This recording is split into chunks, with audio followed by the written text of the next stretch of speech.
one. Boy, oh boy, it's stuffed.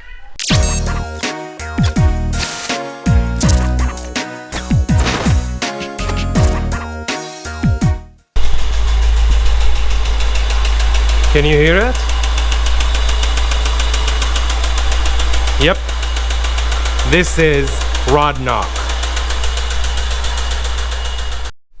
And we're back to the engine. Remember how dirty they were? I cleaned them up all, and they're all cleaned up nicely, and even this one. Thank you for all those who commented, what is this? This is, they call it the splash guard. So basically whenever the pistons go up and down, this prevents the splash of the oil to come up. So I appreciate your help on this one. I didn't even know what it called, but now it's cleaned up nicely. This is the piece that I had to remove from inside or from under the engine. This is basically what covers up all the, what do you call it, the pistons themselves, or the bearings or whatever. So you see, there should be pieces 1, 2, 3, just like this one. 1, 2, 3, 4 on each side. And you can clearly see that they are filthy. And see, this is what we're talking about. This is the damaged piece, basically. Now normally it sits over here. You see there is a groove over here, and there is this. Yeah, it's focusing. Yep, there you go. So this one should sit over here. And if you look at the marks, the dark marks, this is not oil, mind you. This is from the heat. So as the pistons go up and down, if there is no enough oil to lubricate the area, it gets hot, and that creates warpage, and this warpage basically creates this problem. It has some marks and wording on it. I don't think you can see it, but yeah. So if this one is spinning, this is what they call it when it moves out of place. This is what they call it spun a bearing. So these are the bearings that we need to replace. So I've got one over here, and in each one of those metal pieces there should be another one. In terms of how this one looks okay. Yeah, it definitely needs a cleaning, which I'm about to clean anyways, but apart from that, it's actually in good nick. Now my question is, yeah, see, I can see the light over here, so it's only a matter of cleaning it up.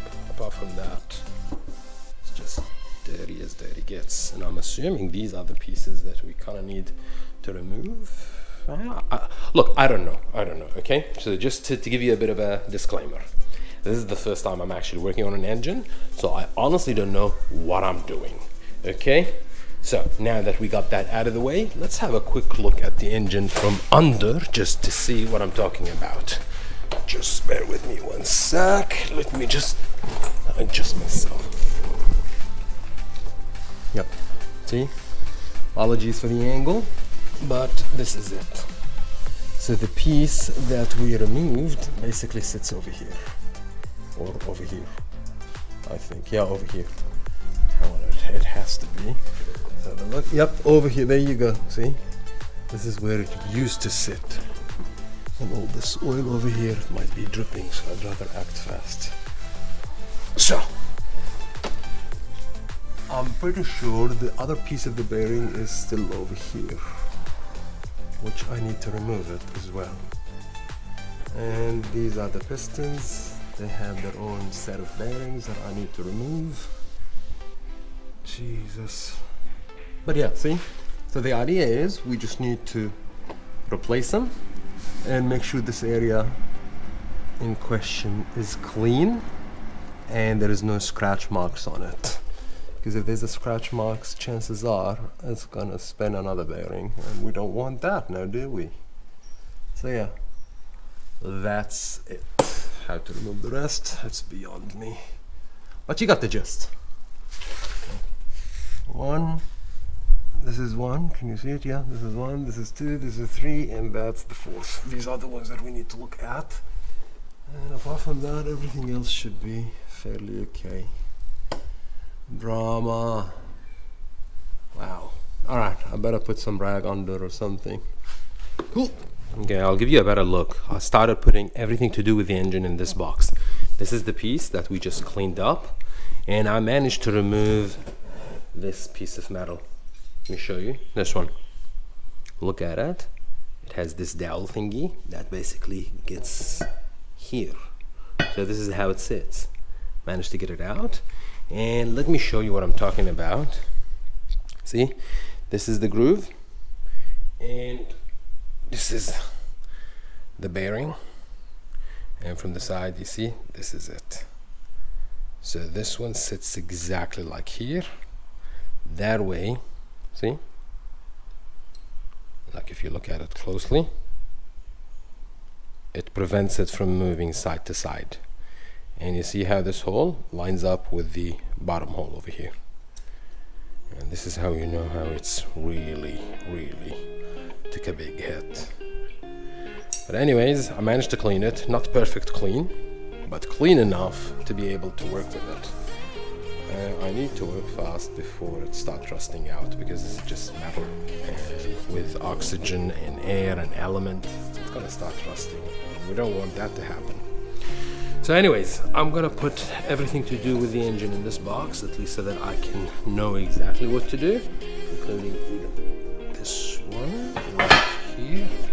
This is not rust. What you see, this is just metal from the heat, just changed in color, that's all. So don't be afraid of it. And worst case scenario, I'm gonna need a new engine. So big who deal. Over there is where the fun. Or, well, technically. So I need to start working on this one just to figure out exactly which size that I'm after, and based on that I'll be able to replace it, and hopefully I'll be able to get the whole thing fixed up. Sweet! Since I'm doing it for the first time, I figured to show it to you, because to me it feels like an amazing discovery. Now, we should have 5 of those. The 5th one, there it is. I've already cleaned it and I put it back, but let's just say, for the sake of argument, let's just put it in between. Okay, so there you go. That's all what you have, basically. Now each one of those, they hold the camshaft into the car. If we look at this one, so this is the one that, like you see, look at the car, all the way there. Now if you look at it, it has number 1 and it has an arrow pointing that way. So this, it's gonna be at that side, which basically correct, which means in this side. And this one, number 2, and pointing the same direction. So this is next to it, and this is number 3, this is number 4, this is number 5. Here's what I want you to see. So we know for a fact that the piston number 3, or the 3rd one, basically the one that sits in between those two, is the one that has a spun bearing. Sorry about that. I need coffee. And these are for the camshaft. I just want you to have a look at this and tell me what you see. See the pitting? Can you see it? See how it's bad. And if you feel it with your finger, it does feel rough, which means it's damaged. So this one is damaged. We know that for a fact. This is the 2nd one, cylinder number 2. Again, really bad shape. The rest, they seem to be alright. Like say, look at this one. It's alright. Just normal wear and tear. And this is the very last. Clean. So now we know for a fact 2 things. We know we've got a piston that we need to change the rod bearing on it, and we know this is for the camshaft. We need to change those 2, which means I need 2 sets. Set for the camshaft and set for that. Oh boy. Guys, I may have found the issue. Bear with me here just a bit. I don't know, can you see what I'm seeing now? You just put it in a way where you can. See? I managed to remove the 2nd piece, which is this one. Okay? Located over here. So, and if you look at the bearing as well, it's not scratched, it's just normal. actually there is some scratch to it. Yeah, there is some scratch to it. Okay, pay attention, pay attention. Look over here. So this is for the piston. See how the piston? Slightly moving. Look at this one. So much play in this one. This one, zero play. Zero. And everyone else, zero play. So this is the only one that has. And this is your rod knock. Can you hear that? So when the engine switches, this is what happens. I think we found our culprit. This is the problem. And this is what we need to replace. Well, not this metal piece. We just need to replace the bearing that's located inside of it. Because most likely it is spun. Because if it's not spinning, then it should be fixed as this one. This one is tight and fixed. This one is just loose. And this is the sound that you hear when the engine is moving. Because these are the ones that goes up and down as this one rotates. So this one rotates, it brings this one up, and then this one down, and so on and so forth. Because as you can see, I've already got two down, and there's another two. One over here, one over here. They're down, they're up. Okay guys, quick update. I managed to remove the cap here for the damaged rod bearing. Remember, this is the one that is spinning. See? I managed to remove the cap. I just want you to see something. Check it out. Check how badly it is damaged. Okay, now it's a size 14, the nuts, and you need to make sure that you don't tap into them. So this is it, basically. Let's just put some light. This is it. So this is the piece. Check the bearing. Can you see it? Let me just show you. So this is how it looks like without the bearing, and this is what's left of the bearing. Jeez Louise, it is damaged. Jesus. Let me just get you on a better angle and grab the light just so that I can show you what I'm talking about. Alright, let's just put it like this and spin this one. Yep. So, bearing, and this is the cap for the rod. Luckily, I mean, some scratches over there. I'm just gonna get a sanding paper and just sand it just to smooth it up. I'll go with 1000 or probably 1500 grit. I don't want to compromise this one, because keep in mind, whatever you're sanding over here, you're impacting the clearance. So do not do that unless you do your measurement. But yep, this is it. This what caused the bearing itself. As it got damaged, it spun, it damaged, and basically the rod itself, or the piston itself, going up and down for the fire, causing problem to the engine, and that's why you're hearing the rod knock sound. Now, to replace it, before you do replace it, you need to check the measurement. Now, according to, let me just show you something. I had to download the Prelude manual. Just want to show you something. I'll throw the picture basically for you guys so that you can see what I'm talking about. But there you go. Let's just put it here so that you can see what I'm talking about. See? Rod bearing. I know the picture is not as clear, but see? Connecting rod bearing for the new, the standard new. This is how much of the clearance we're talking about. And if we are servicing it, probably this is what they're talking about, 0.05 millimeter. What happened is we need to get the Plastigauge, as it's mentioned over here, in order to measure the clearance. Plastigauge is this little piece of thingy that I have it somewhere. And yep, I think I lost it. Interesting.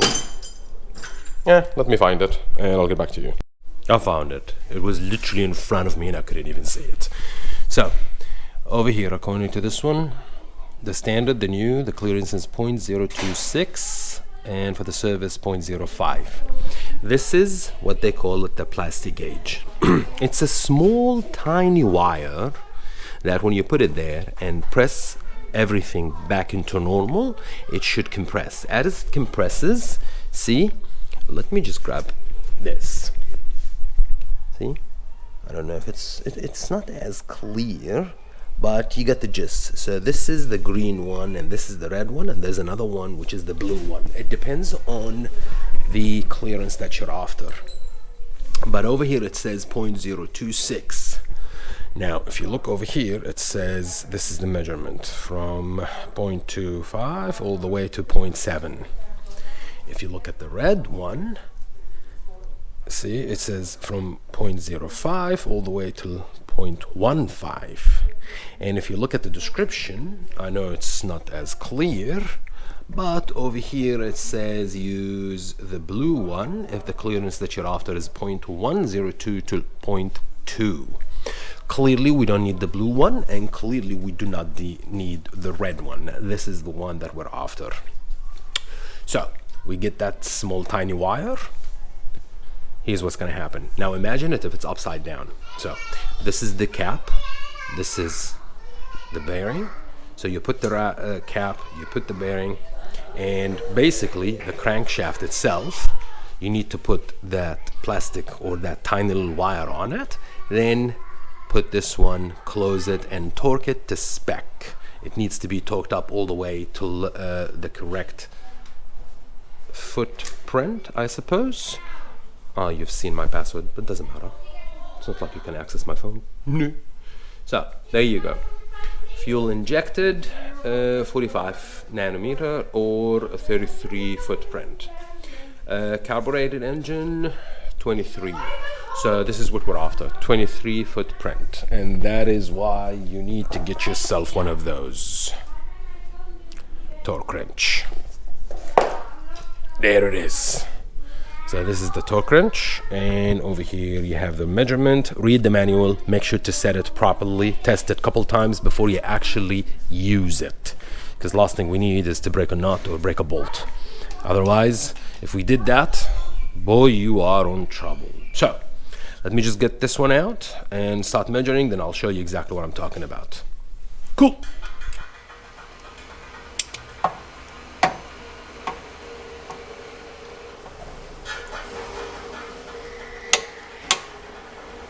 Can you hear that? That means it is torqued to spec. See? It disengages. So now it is torqued to spec, and the Plastigauge is already inside, so basically it's going to be pressed against the bearing and the actual rod itself, and basically that will give us the clearance. Let's get it out and measure the clearance. Sweet.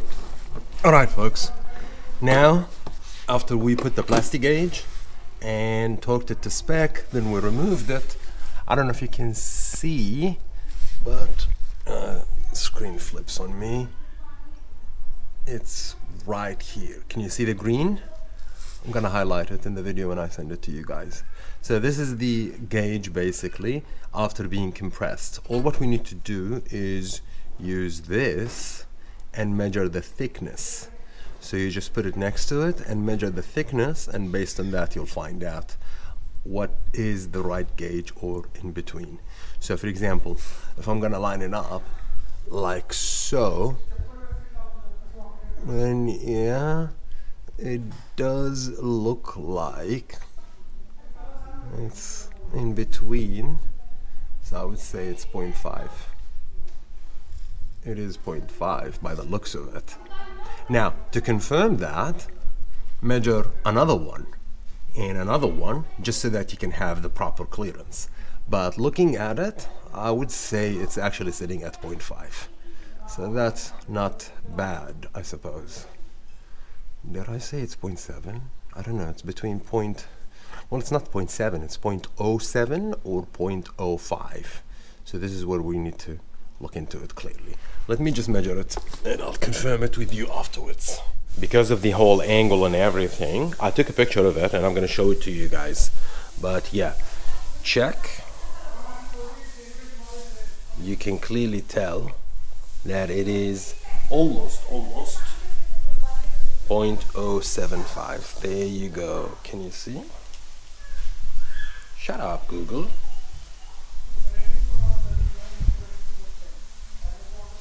There you go, see? Same width, same everything, and you can see 0.076. So this is the clearance that we are after in order to get the correct bearing. On a separate note, I managed to get the other part of the bearing. Just want to show it to you guys. So we've got this one. This is the bottom one. This is the top one.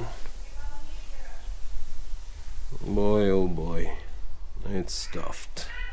Now, you're not gonna just get only one set for just one rod. You're gonna have to buy the complete set. So I'm gonna buy the complete set and replace the whole bearings for all of them. And once I'm done with that, I'm gonna even get the main bearing, since might as well just replace them because they're a bit rotted. Now, clearance wise for the main bearings, you know, the ones with those metal thingies. Yeah? They do have bearing as well. We need to do the exact same procedure to measure the clearance for that as well. So we need to do this and that in order to get the clearance so that we can buy the right bearings for both of them. Sweet. Well, who's ready for not so good news and bad news kind of situation? Also, there is a bit of a good news as well.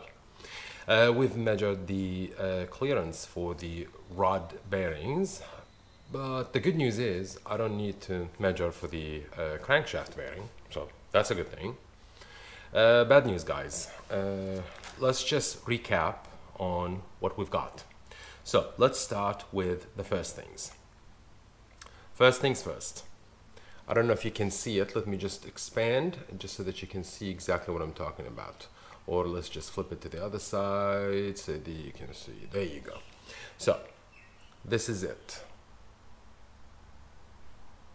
You can clearly see that the Plastigauge basically indicates that the clearance required is 0.076, if not more. Now, looking at the actual manual, the service manual, basically it says for the rod bearing, see, there you go, rod bearing, the service clearance is basically, I don't know if you can see it, check on the last line. Check on the last line. There you go, I just made it. Service limit 0.05. Which means if the clearance is within 0.05, then you're good to go. If it's more than that, at that point, you've got the rod itself that needs to be replaced. At this point, replacing the rod or resurfacing it and getting thicker bearings and all, too much drama. This is what we have. This is what we have, guys. Just remember, this is what we have. These are the bearings for the rod, and this is only in cylinder number 3. Chances are the other cylinders, probably they're going to have some wear and tear, but it's not going to be as bad though, because this is the one that was causing the knock. Guys, the bad news is we need a new engine. Either we take the engine, this one, out, get a new engine in, or we take it to the mechanic and let the mechanic handle that. I don't know. It's just too early for me to think about it. I just need some time to adjust and take in this situation. That being said, our focus mainly will be on the cosmetics, how it looks, paint and all. At least we'll have that knocked out of the park. Then the last remaining thing will be just replacing the engine. Anyways, until you see you next time, you take care of yourself and be safe. Yalla.